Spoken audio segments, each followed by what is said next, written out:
Siendo las 20 horas del martes 9 de abril de 2024, damos inicio a esta sesión académica en donde se hará la presentación de la historia presente de la educación secundaria en la región del paisaje agavero, a cargo de nuestra consocia, la doctora Lizy Yedid Madrigal Gaitán.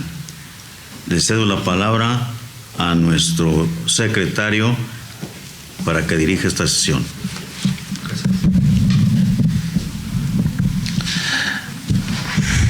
La Benemérita Sociedad de Geografía y Estadística del Estado de Jalisco, AC, agradece su participación en la sesión académica de este martes 9 de abril del 2024, con la conferencia Historia presente de la educación secundaria en la región del paisaje agavero, a cargo de nuestra consocia, la doctora Lizy Yedid Madrigal Gaitán, bajo el siguiente orden del día. La apertura de la sesión estuvo a cargo de nuestro presidente, el maestro Adalberto Ortega Solís. La presentación del presidio corre a cargo del secretario, geógrafo Carlos Alberto Zaraco Álvarez, el de la voz. Presento el presidio. Maestro Adalberto Ortega Solís, presidente. La doctora Lizy Yedid Madrigal Gaitán, consocia y conferencista de esta noche. Geógrafo Carlos Alberto Zaraco Álvarez, secretario general, el de la voz. Me permito presentar a la conferencista. La doctora Lizy Yedid Madrigal Gaitán es licenciada en Educación Secundaria por la Escuela Normal Superior del Estado de Jalisco y licenciada en Historia por la Universidad de Guadalajara. Además, tiene una maestría en Investigación Educativa por la misma Casa de Estudios. Recientemente obtuvo el grado de Doctora en Investigación Educativa en el Instituto Superior de Investigaciones y Docencia para el Magisterio. En cuanto a su experiencia laboral, se destaca su trabajo como profesora de enseñanza secundaria, historiadora educativa y de cultura popular, así como su rol como cofundadora del Centro Cultural Casa Lixta y asesora histórica del Observatorio del Paisaje Agavero. En el ámbito académico, ha sido profesora de nivel de bachillerato, tanto en el ámbito público como privado. Ha participado como promotora de la lectura del Consejo Nacional de la Cultura y las Artes, así como instructora comunitaria del Consejo Nacional de Fomento Educativo, CONAFE. Su compromiso con la educación también se refleja en la labor del desarrollo como asesor histórico en el proyecto Casa Comunitaria Puerta del Medio en Mascota, Jalisco. Ha presentado una amplia serie de charlas y ponencias en congresos, encuentros y coloquios a nivel nacional e internacional, abordando temas de educación, historia y cultura. Entre sus logros destaca la publicación de libros de divulgación histórica, libros de texto de nivel bachillerato, cuentos, reseñas y artículos de investigación. Su labor le ha valido premios, reconocimientos y becas otorgadas por la Secretaría de Cultura del Estado de Jalisco, el Consejo Nacional de Fomento Educativo, la Universidad de Guadalajara y el CONACYT, y así como haber obtenido una estancia académica en el Centro de Investigaciones Históricas de América Central en la Universidad de Costa Rica. Finalmente, ha sido reconocida como nivel destacado en evaluación del desempeño docente en educación básica por la Secretaría de Educación Pública. Es integrante del capítulo Valles de esta benemérita institución, donde ha contribuido al estudio y difusión de la historia y de la educación de su región. Cedo el uso de la palabra.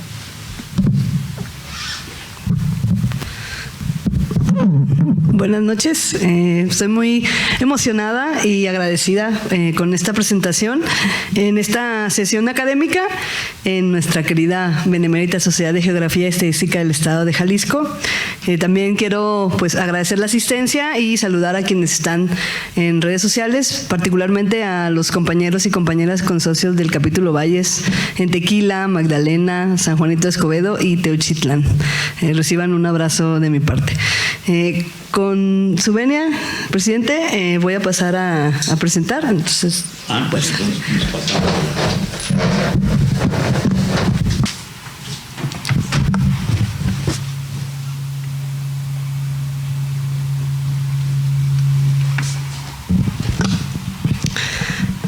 Bueno, el trabajo que nos ocupa aquí el día de hoy tiene que ver con un proyecto y el resultado de una investigación que realizamos en torno a la educación secundaria en el paisaje agavero. Cabe mencionar que el título tiene como varias connotaciones en el sentido tanto del enfoque que se le da a la investigación, el fondo y también pues la región histórica y geográfica que trabajamos. Principalmente lo que ocupa esta conferencia es como compartirles el desarrollo de un proceso histórico que tiene que ver con la educación secundaria en la región del paisaje agavero, pero desde un punto de vista que le mencionan por ahí algunos autores desde la idea de coetáneo, de presente, es decir, de lo que actualmente nos acontece. Yo como historiadora, pedagoga, investigadora, tengo varios años partiendo de la idea de investigar cuestiones en las que estoy inmersa. Y de ahí surge mi interés por la educación secundaria. También es interesante ver que el paisaje agavero es una región que tiene un gran potencial, no solamente por lo que ha significado en el pasado, sino por cómo está construyéndose en la actualidad y el impacto que está teniendo tanto para el estado de Jalisco como para el país. Entonces también es pues ahora sí que un pretexto de investigación para abordarlo y conocerlo desde otro enfoque, en este caso, pues un poco la parte de la educación y en particular de la educación secundaria. Cuando menciono este elemento de la historia del tiempo presente, recuerdo que una vez cuando comenzaba a trabajar este tipo de temáticas, yo daba por hecho que quedaba claro. Pero luego comencé a ver que no, que había una idea de qué necesidad tenía de mencionar la historia del tiempo presente. Y entonces, pues creo que es importante mencionarlo porque también le da sentido al enfoque historiográfico desde donde se hace este trabajo, ¿no? La historia del tiempo presente es un enfoque teórico y metodológico en el cual se parte de un fenómeno a estudiar o investigar, pero se le da un enfoque primero con la idea de historizarlo, de implicar todo el proceso de una investigación histórica, pero hay un elemento muy interesante que en particular es el que a mí más me llama la atención y me conquista, que es un momento en el cual hay una proximidad entre el investigador y el fenómeno que se está estudiando y los sujetos, las fuentes, etcétera, ¿no? Es una cuestión donde las generaciones se van encontrando y podríamos entender que es una manera distinta a hacer trabajos de historia en el sentido no una cuestión económica, política, sino más bien de un corte social, cultural y más apegado a cuestiones que todavía están vivos o estamos vivos, generaciones que tuvieron contacto con ese acontecimiento, ¿no? Es una corriente muy interesante y novedosa para algunos, tiene ya varias décadas, pero digamos que se está trabajando más recientemente. En el caso del paisaje agavero, como les mencionaba, pues también nos ayuda a ver un enfoque específico, es decir, el sistema educativo, pero centrado en algo muy cercano en generaciones a nuestro presente, pero en este contexto. O sea, es como ir haciendo este enfoque como lente para ir como precisando algunas cuestiones. Ya hablando en particular del contexto, pues tenemos que está el paisaje agavero, y ahorita quiero hacer una precisión, el por qué ciertas poblaciones del paisaje agavero. Bueno, al estar haciendo un trabajo de historia, pues siempre hay como esa tentación de querer cubrir estas preguntas de el qué, el cuándo, el por qué, el dónde. Y tenemos como ejes inamovibles, ¿no? Por ejemplo, es el dónde y el cuándo, ¿no? Es como algo que, sobre todo a los que nos apasiona mucho la historia, nos agarra, ¿no? El dónde, el cuándo y obviamente pues ya los sujetos, quiénes, etcétera. Entonces, aquí nos vamos a centrar en este contexto geográfico que es la región del paisaje agavero, que tiene una trascendencia en elementos desde geopolíticos, geosímbolos como el volcán, algunas montañas, las barrancas, manantiales, etcétera.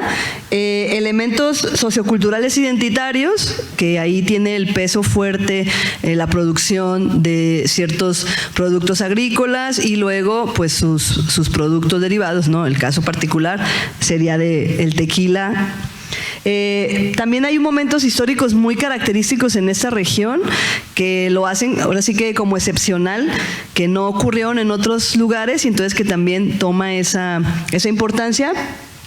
Y entenderíamos que por eso es que la UNESCO lo toma como un ejemplo de salvaguarda para el patrimonio de la humanidad, o sea, por todos los elementos que tiene y entonces se vuelve un espacio pues excepcional que merece la pena su salvaguarda, su cuidado y que garantice obviamente pues la mejora de la vida de las personas que lo han habitado y bueno, que lo habitan.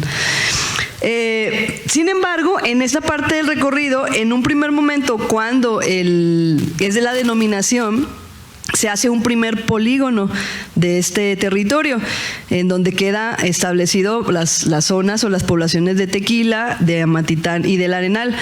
Ese polígono se va a ampliar.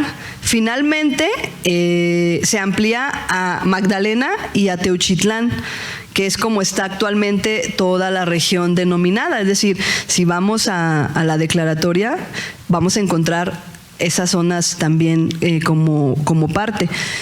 Sin embargo, aquí, pues como toda investigación y todas las cosas en la vida, tenemos que tomar decisiones. Al momento de empezar a hacer el trabajo de campo, pues tomamos el primer polígono que implicaba Tequila, Amatitán y el Arenal, porque además esta investigación tiene la peculiaridad de estar atravesada por el tema de la pandemia de COVID, lo cual también influyó bastante al momento de, pues sobre todo el primer año de contingencia, donde hubo que parar, donde hubo archivos cerrados, escuelas cerradas, etcétera. Entonces también eso pues no propició que pudiéramos ir ampliando un poco más en torno a la investigación, que también es un muy buen pretexto para seguir trabajando la región, ¿no? Ir viendo qué más y hacia dónde se puede ir desarrollando una investigación como esta. Bueno, vamos a hablar como brevemente de algunas características generales de estas tres poblaciones. Pues la primera pues tenemos a Tequila, que van a ser como Santiago de Tequila. Surge como una población ya con una conquista española en 1530 y después, bueno, en 1874 se le da el título de ciudad y va a comenzar todo este proceso de consolidación tanto de instituciones coloniales, económicas, políticas, culturales, el auge de la producción de varios insumos, particularmente el vino mezcal, y que va a estar muy de la mano del liberalismo en el siglo XIX, es decir, el liberalismo va a tener un impacto muy fuerte en este proceso y va a catapultarlo por esta relación política económica entre el liberalismo y la región. No es casualidad que muchas de las familias que le dieron como ese boom al tequila estaban vinculadas a cuestiones políticas, gubernamentales, culturales, etcétera. Bueno, viene este auge, luego viene la revolución, la guerra cristera, que sobresaltan a la región, o sea, tiene ciertas afectaciones, tanto en lo agrario, por los impactos que tiene la revolución al momento del reparto de las tierras y recomponer las haciendas, como en lo ideológico, por el tema religioso, que también hay un elemento muy interesante en Tequila, en el tema religioso a raíz de la cristiada. También tenemos ya, pues a la década de los 30, hay un impacto porque el gobernador de Jalisco, que es de ahí, va a comenzar a conectar,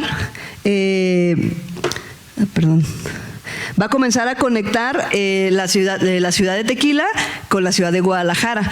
Y eso, que tiene que ver con la construcción de la carretera, pues le va a dar como otra manera de entender Tequila históricamente. Finalmente, en el año 2003, Tequila fue designada como polo mágico en un programa gubernamental y pues ahí se dio otro inicio de otra etapa que en la actualidad se sigue viviendo, gozando, adoleciendo, dependiendo de donde se vea, y que, bueno, va en esa dinámica, ¿no? El caso de Amatitán surge como, es una población que tiene características muy interesantes porque se va a dar una interacción complicada y que va a estar presente en resistencia con los grupos indígenas previo a la llegada de los españoles, y luego su adaptación. Surge como San Juan Bautista de Amatitán, la población, en la parte del siglo XVI, que viene la parte fundacional, el asentamiento, la pacificación, porque resultó bastante complicada para los españoles el tema de la pacificación, que costó, ahora sí como decían, sangre y hierro calmar estas cuestiones. Pero va a surgir un elemento que es esta idea como de pueblo de indios, que eran estas como comarcas o características institucionales que tenían elementos para intentar ir desarrollando las dinámicas dentro de la, pues, nueva, por decirlo de alguna manera, situación colonial, ¿no?, que se da ahí en Amatitán. Y hay elementos muy interesantes sobre esa dinámica, trabajos de consocios que han hecho puntualidad en esto y que es bastante interesante rescatar. Y que incluso esto se ha visto y se sigue viendo manifiesto en tradiciones populares o tradiciones culturales en Amatitán. Un caso particular que mencionamos, pues, es la fiesta de los tangaistes, que se sigue practicando, que es una fiesta centenaria y que va de la mano de entender estas dinámicas de resistencia en un primer momento por el tema de la conquista y luego las adaptaciones de ciertos grupos socioeconómicos. Viene un auge en el tema, pues, económico. También hay una producción con el tema de diferentes productos, el mezcal en particular y el tequila, ¿no? Amatitán recientemente tiene toda esta intensificación del rescate de ser visto como la cuna del tequila por las aportaciones científicas, también cuestiones hacendarias, etcétera, que se dieron y que le dieron ese auge a lo que conocemos ahora como el tequila. Entonces, también hay muchos elementos interesantes para voltear a ver esas aportaciones que tiene, ¿no? Y pues sigue siendo una de las poblaciones, pues, bastante llamativas por su estructura, incluso arquitectónica, que conserva. Vamos a llegar al Arenal. El Arenal, pues, inicialmente es conocido como San Diego del Arenal y pues va evolucionando desde un sitio de ganado en la época colonial a ir creciendo hasta convertirse en un municipio que en la actualidad llega o rebasa ya los 22,000 habitantes y tiene más de 100 años de erguido su municipalidad. Está influenciado también por este sistema hacendario. Hay algunas haciendas que sobresalen, aquí menciono solamente algunas, como la del Careño o San Nicolás de Huastla. El ferrocarril, que va a ser un elemento muy interesante en esta región y que Arenal tiene su propia, digamos, su propia historia en torno al ferrocarril. Actividades centradas tanto en el maíz, en la caña, en el mezcal, que ha ido como disminuyendo, siendo sustituido principalmente ahora por el agave. Tiene su fundación como municipio en el 23 y en el 72, en 1972, tiene un hecho, pues, que llama la atención porque tiene la visita de dos presidentes, el presidente de México y el presidente de Chile, que van a asistir a esta población en el ejemplo de un acto en el cual van a poner tanto el modelo cooperativas o el modelo cooperativista en la industria como el sistema agrario funcional en la década de los 70s, y va a tener como esa peculiaridad que incluso le va a generar pues un enfoque en la región, por ser esta población la que mantenía y mantiene ciertos sistemas agrarios y en este caso cooperativistas.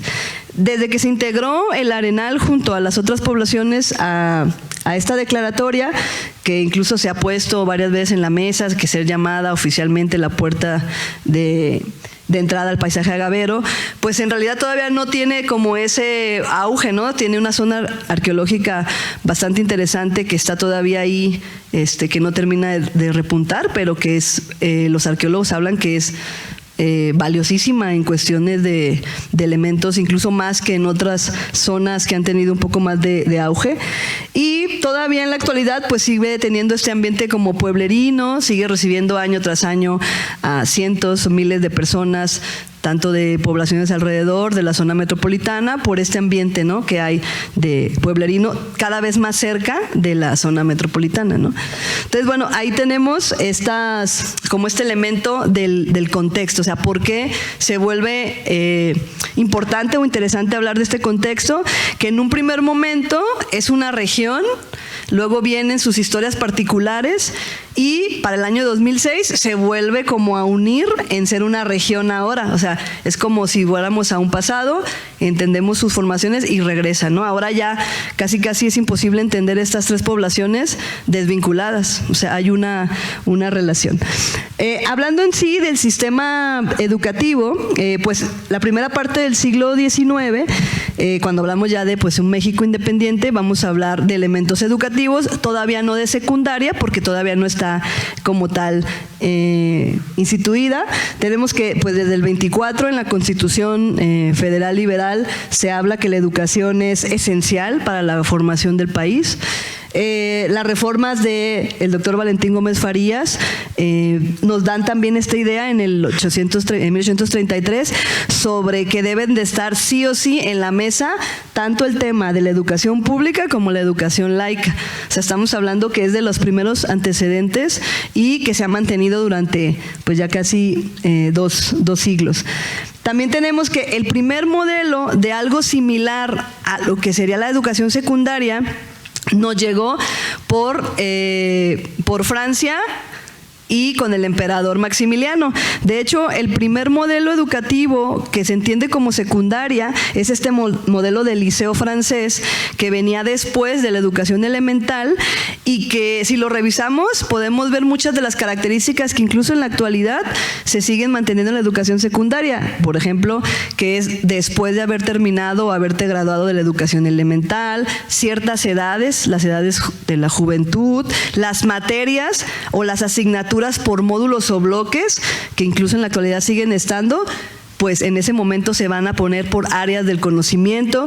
Y si comparamos los planes, tienen muchos elementos bastante similares y que son el modelo que nada más se va a ir como ahora adaptando a cuestiones ideológicas, políticas, pero que ahí hay como la primera piedra. Viene la revolución y después de la revolución pues ya aparecen otros dos elementos muy interesantes, que es la gratuidad y la obligatoriedad en lo elemental, ¿no?, que va a ser como el primer ya impulso para ir generando pues una nueva idea de nación. Se crea la SEP también como un elemento de las instituciones posrevolucionarias en el 21 y Plutarco Elías Calles y otros son los que ya hablan de que la educación secundaria sí o sí va a promover esos ideales revolucionarios. ¿Por qué? Porque van a luchar contra elementos que tienen que ver como con el fanatismo, la ignorancia, cuestiones religiosas, etcétera. Y incluso hay algunos que mencionan que ese ímpetu que tuvo Calles de impulsar la educación secundaria con un elemento laico y en particular, por ejemplo, el tema de la educación sexual, van a ser detonantes de lo que viene a ser la guerra cristera. O sea, porque él estaba siempre en pro de que eso no se movía, o sea, eso no era negociable, incluyendo lo que viene siendo la educación secundaria.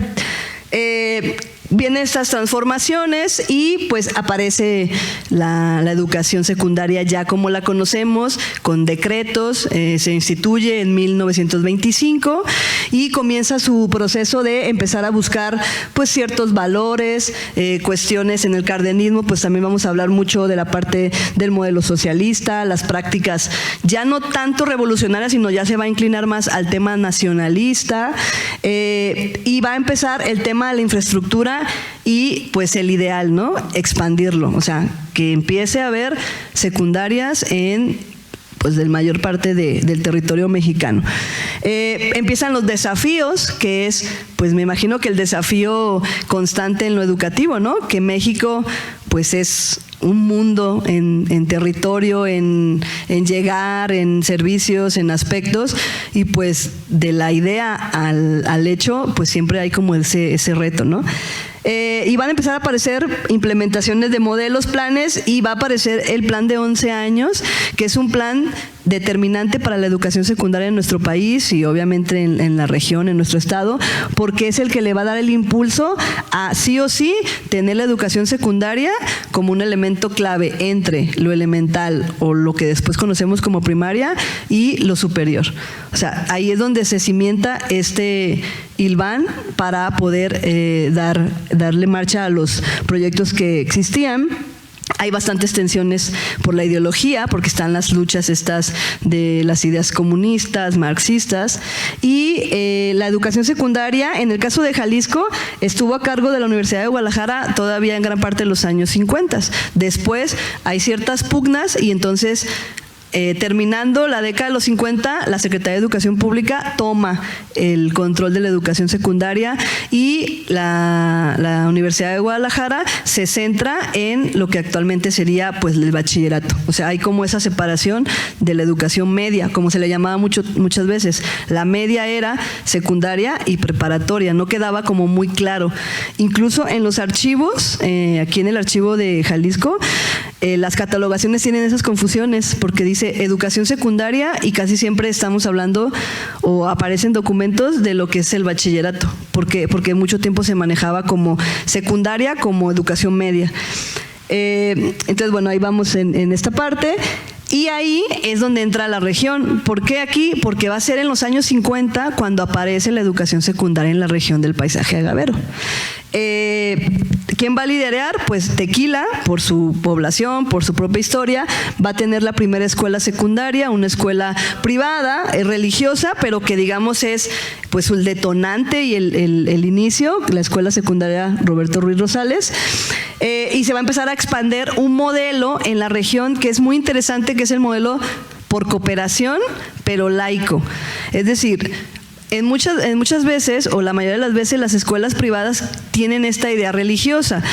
En este caso, los modelos de secundarias o de escuelas primarias, porque también las hubo, pero con el tema cooperativo, tenían la situación de ser laicas o vistas desde un punto de vista pues más público. Aunque era por cooperación el tema del financiamiento, la ideología, el modelo educativo era encaminado a lo que establecía la SEP y la idea de laicidad. Y este modelo se va a comenzar a hacer en otros lugares. El segundo lugar donde van a tener secundaria en la región va a ser en el Arenal, con la secundaria por cooperación Agustina Ramírez de Rodríguez en los años 60. Ahí comienza y va a funcionar así bastantes años en el funcionamiento de cooperativa, y parte de su fundación, y aquí hay un elemento muy interesante que surgió no tanto en el tema de los documentos institucionales, sino en los documentos que hacían los estudiantes, y que llama mucho la atención comparado con la actualidad. Van a ser los propios alumnos los que tienen como un auge político para enviar cartas al presidente de la República, al secretario de Educación, generar eventos para tener dinero, porque la exigencia de una secundaria lo veían como una prioridad constitucional y de sus derechos. Estamos hablando de jóvenes de 16, 17 años que tienen, están las cartas en el archivo donde están hablando de todos estos elementos postrevolucionarios nacionalistas en torno a el impacto y esa parte política y de gestión, conforme ha ido avanzando el modelo de educación secundaria, se ha ido como enfriando, como que esta idea de que tengan todo y que lo sea, los ha ido como bajando ese ímpetu que en esta época, en los años 60, está muy, muy latente, sobre todo en estos documentos, ¿no? Que a veces así como te ponen a reflexionar cómo tenían otro modelo, otra idea incluso de pedir la escuela, ¿no? De exigirla como un derecho. Bueno, ahí tenemos algunas fotografías. Esta es de la primera generación egresada de la Escuela Ruiz Rosales de Tequila. Aquí ya tenemos una en el caso de Tequila, ya la pública, que ahorita vamos a mencionarla. Acá tenemos una de la escuela en Arenal por cooperación y la de Amatitán, que es una técnica que va a aparecer en los años 70, ¿no? Entonces aquí tenemos como algunas imágenes que nos dan como esta idea también de un poco añoranza, ¿no? Como del pasado y hasta si viéramos las fotos con detenimiento, se ven un poco pequeñas, hasta la idea de juventud cambia, ¿no? Tú ves a las personas y dices, ¿a poco tiene 15 años esta persona cuando tú ves a alguien de 15 años ahorita? O sea, también hay esta idea que en la práctica pues es como de la idea de adulto, ¿no? Más rápido o crecer más rápido. La década de los 70 se va a entender como el establecimiento de la educación pública en la región porque obedece a un modelo nacional y a las necesidades locales. Resulta que en los años 70 va a haber un Plan Nacional de Educación que es la primera vez que se pone en la mesa hacer obligatoria la educación secundaria. Va a pasar hasta los años 90, o sea, casi 20 años después, pero es la primera vez que se pone en la mesa la obligatoriedad. Y esto va a detonar pues el elemento de expansión, de inversión, de modificaciones a los planes, a los programas y de regularización de estas escuelas por cooperación que van a comenzar a buscar pues su anexión al sistema federal o estatal en el caso, como secundarias públicas, ¿no? El caso particular es el de Tequila, que la escuela por cooperación tiene su edificio propio y su sistema de patronato desde el 1970 y hasta el 78 se incorpora al sistema federal como la secundaria Zenobio Sausa Madrigal. En Tequila, en las narraciones y en los documentos había elementos muy interesantes porque decían que pudo haber sido mucho más rápido, pero el tema de que se hiciera comunista la secundaria era tan fuerte que frenaba todos los trámites que hacía el patronato para hacerla pública o federal y va a ser uno de sus principales promotores, el nieto de Zenobio Sausa, Francisco Javier Sausa, que va a presionar porque pues se dice que no puede haber un Tequila, ya para el 77 hay la primer feria de Tequila y que no haya una secundaria pública por ese tipo de ideas que incluso menciona, se le hacen como fuera de lugar. Entonces pues ya en el 78 se establece. En el 72 es la secundaria técnica o la ETA, que se conoció mucho tiempo en Amatitán. Obedeciendo a este modelo de la expansión, surgen las secundarias técnicas. ¿Para qué? Pues para obedecer a las necesidades de las regiones. Surgen las técnicas agropecuarias, como en el caso de Amatitán, pero aparecen las pesqueras, las forestales, las industriales en las ciudades. Y entonces pues también ya va obedeciendo a esas necesidades. No es casualidad que la técnica haya surgido en Amatitán, porque en Amatitán en los 70s tenía todo este auge agrario, ganadero, etcétera. Entonces está de la mano. Hay una narración de una alumna de esta secundaria que menciona que cuando ella dijo que quería la secundaria, pues le dijeron que no, porque aparte era una técnica y era para hombres, o sea, en realidad era mixta, pero al decir técnica daban por hecho de que era para hombres, pero ella lo que hizo fue estar en los talleres de apicultura. Y entonces eso le dio, como iba a tratar con plantas y flores, pues hizo que su familia la dejara ir a la secundaria. Aunque dice que en realidad ella pues se iba a todas las actividades y hacía todo lo que hacían los compañeros, pero pues hablamos de todavía esa resistencia también al tema de género en el tema de las secundarias. Tanto la Ruiz Rosales en los 50s, en Arenal, la Agustina Ramírez, eran mixtas. Sin embargo, había muy poca participación de mujeres, porque había todavía esa resistencia al tema de la educación secundaria. Todavía la primaria, pero ya la secundaria era como no, y estamos hablando ya 60, 70 del siglo pasado. Bueno, viene todo este auge en los años 70. En los 80 pues viene una transformación y lo que pasa es que aumenta la matrícula a nivel de secundaria. Previamente, a finales de los 70, me faltó mencionar, surgen las telesecundarias como este modelo modernizador del monitor, de cuestiones. En Arenal se va a implementar telesecundaria, en Amatitán y en Tequila, pero no van a tener como el auge hasta los 80, es cuando comienza a expandirse en realidad. Y en el caso del Arenal pasa de la escuela por cooperación a esta escuela ya pública, se vuelve una escuela foránea a cargo del Estado, la número 8, y la siguiente generación pues ya tiene inauguran su plantel, ¿no? Su propia escuela ya con los elementos de una escuela secundaria. Me gusta comentar esta anécdota porque mencionan algunos exalumnos de esta generación que cuando inauguraron llegó el gobernador en helicóptero. Pero resulta que todos estaban así como súper guapos y guapas arreglados y el helicóptero llegó y hizo un terregal en toda la cancha que al final ya pues era como medio entre incómodo y no, pero pues había ido el gobernador a inaugurar la secundaria. Entonces nos habla también de esta necesidad, ¿no? Tanto política como de ese querer, ese contacto, y cómo recuerda al final el alumno ese momento tan aparentemente protocolario, pues él y ella que nos platicaban decían, no, al final ya todos estábamos llenos de polvo, ¿no? Entonces, eso también tiene algo muy, muy interesante en el tema de la educación secundaria, el ideal de lo que enseña y lo que te queda, ¿no? Entonces también es interesante lo que va surgiendo. Ya para el 87 surge una segunda escuela pública secundaria en Tequila, pues por la población, hay migraciones, va creciendo, y está la Francisco Javier Sauza o la 32 a cargo del estado de Jalisco. Estas 4 secundarias fueron las que nutrieron mucho un trabajo que hicimos extra a sobre un taller de investigación histórica con los jóvenes. Son las 4 públicas de Amatitán, Arenal y en el caso de Tequila, ¿no? También tenemos ese trabajo.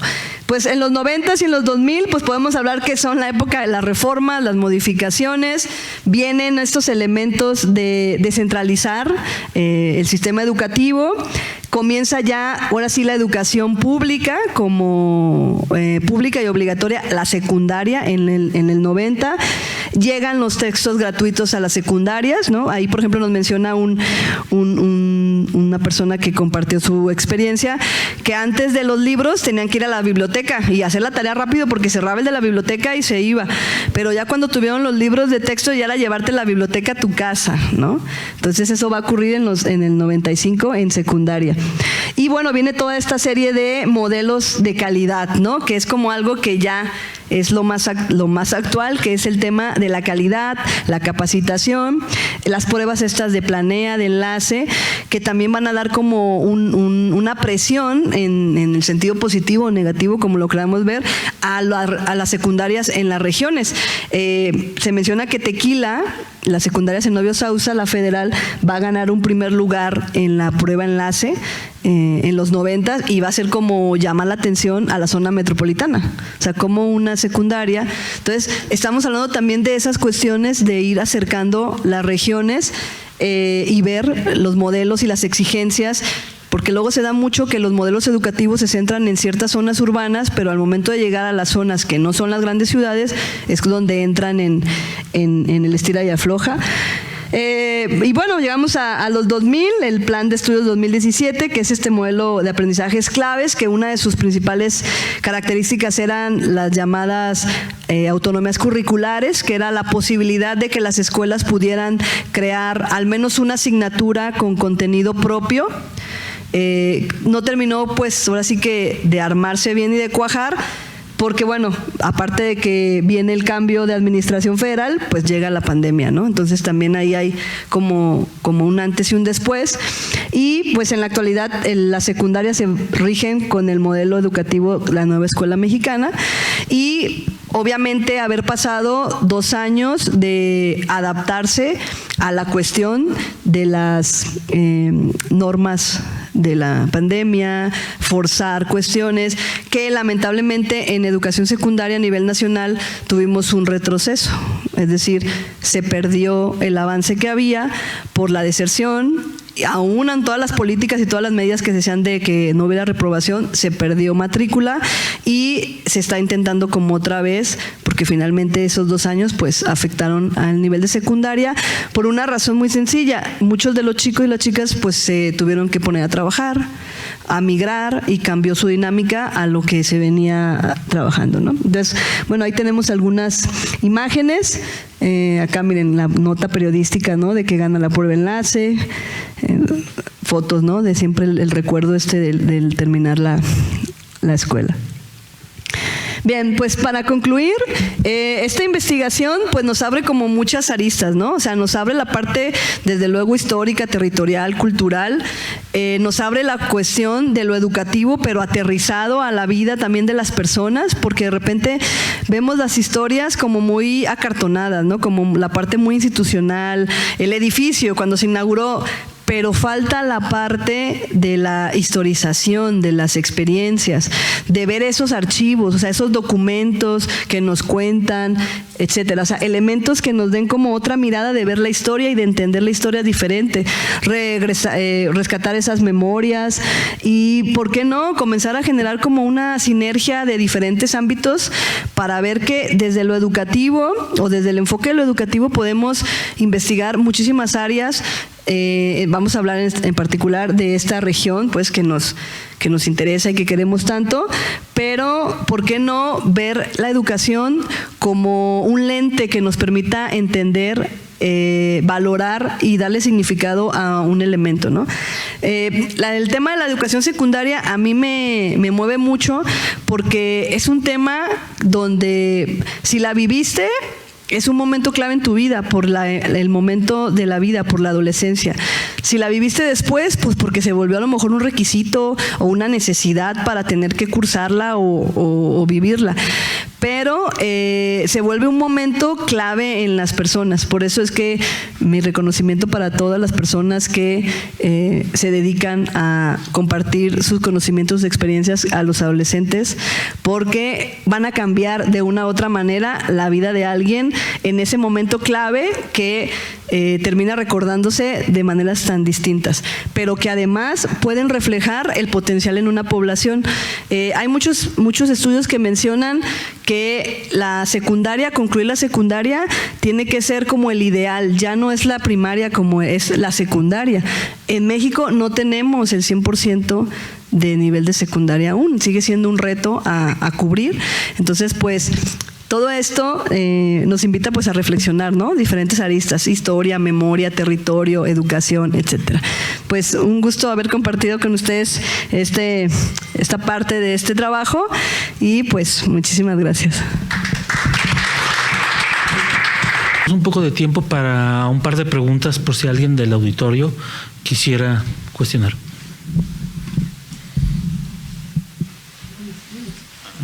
Adelante.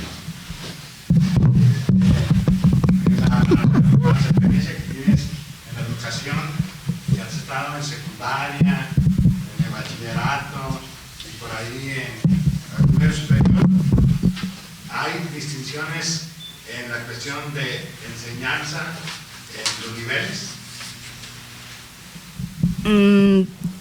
Sí, y reconociendo todo el esfuerzo que hacen todos los profesores de todos los niveles,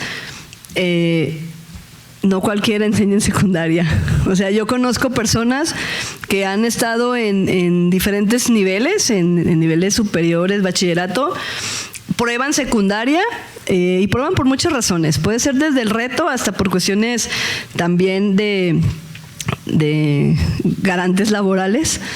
Y dicen, no puedo, o sea, no puedo en secundaria. ¿Por qué? Porque hay un elemento que es el elemento adolescente, que hay que compartirle y hay que instruirle un conocimiento científico, artístico, manual.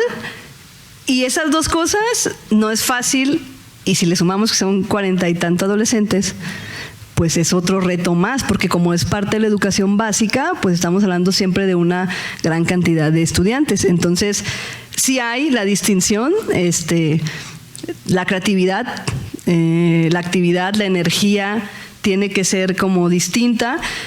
Tampoco es como un maestro de educación básica, porque ahí hay otro elemento, hay una cuestión como más tranquila por la infancia. Entonces sí hay elementos, y a veces digamos que las satisfacciones se tardan muchos años en verse, porque ya terminas tú con un grupo y dices ya, pero te llega otro como al principio. Entonces es como, volver.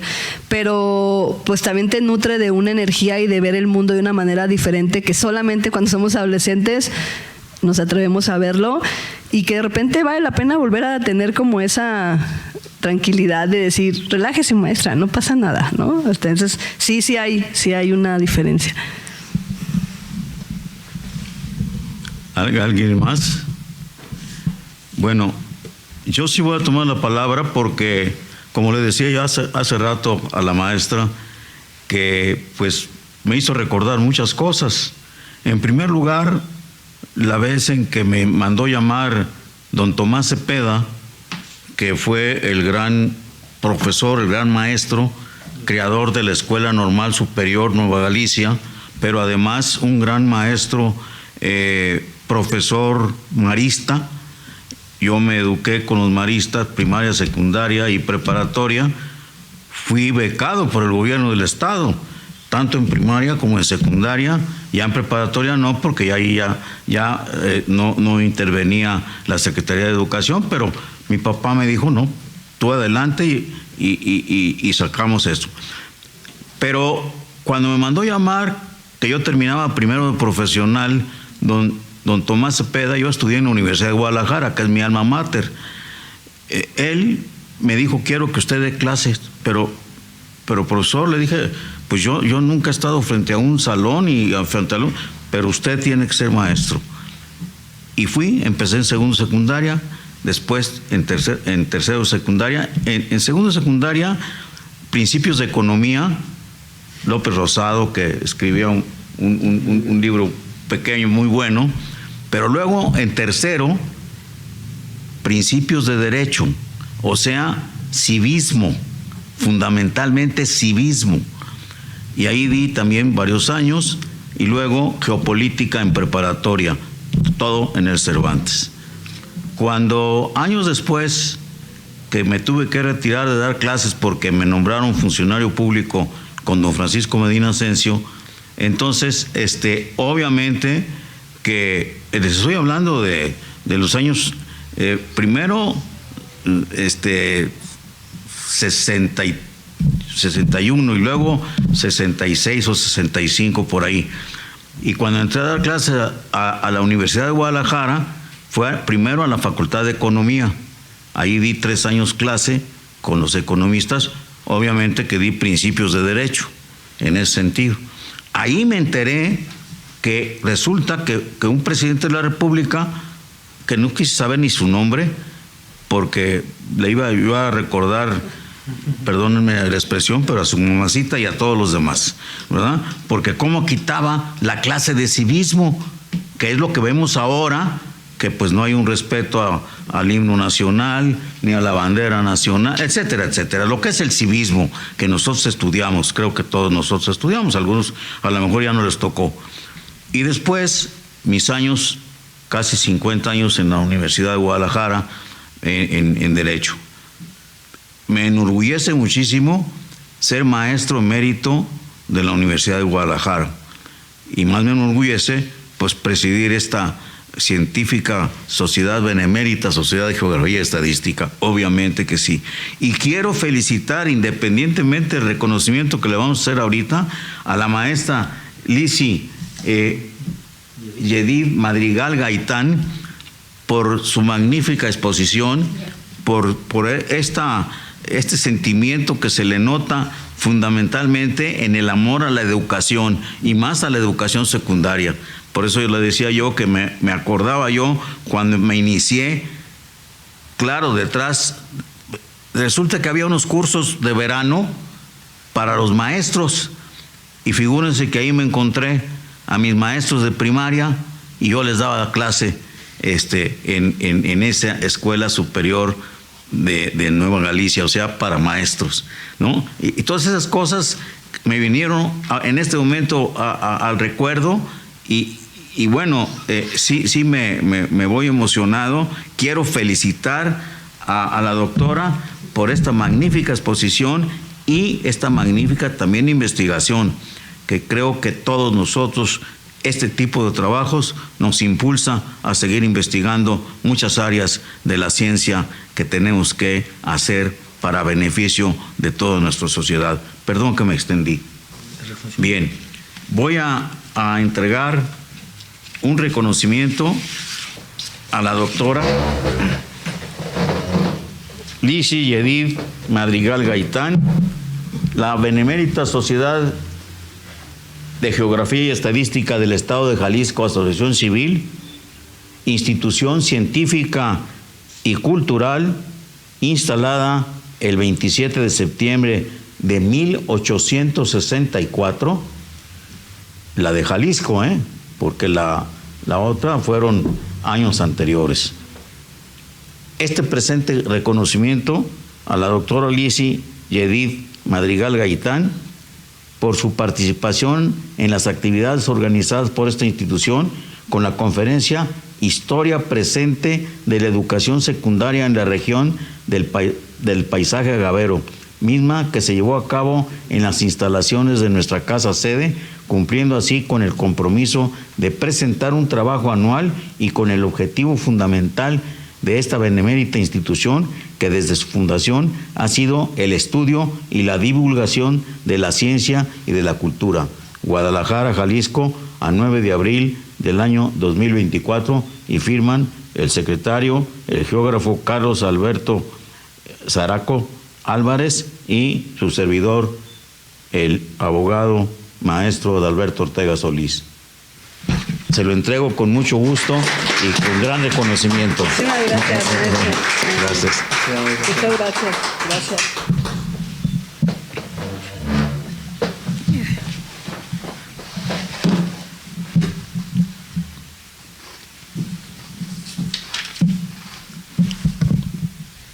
Perdón.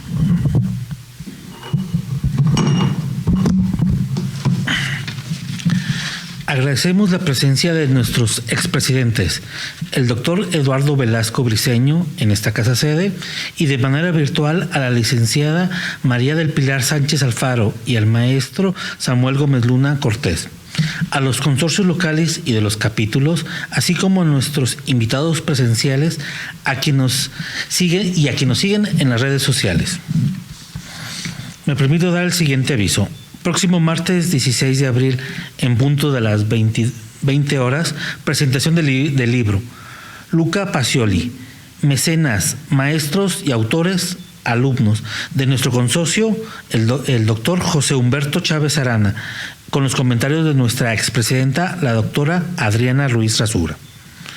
Asimismo, hago la invitación al convivio en el salón adjunto al auditorio.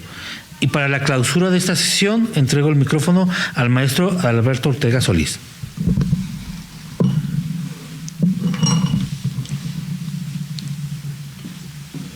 Siendo las 20 horas con 58 minutos, doy por clausurada esta sesión académica del martes 9 de abril del 2024, agradeciendo a todos ustedes su asistencia, tanto presencial como virtual. Muchas gracias a todos.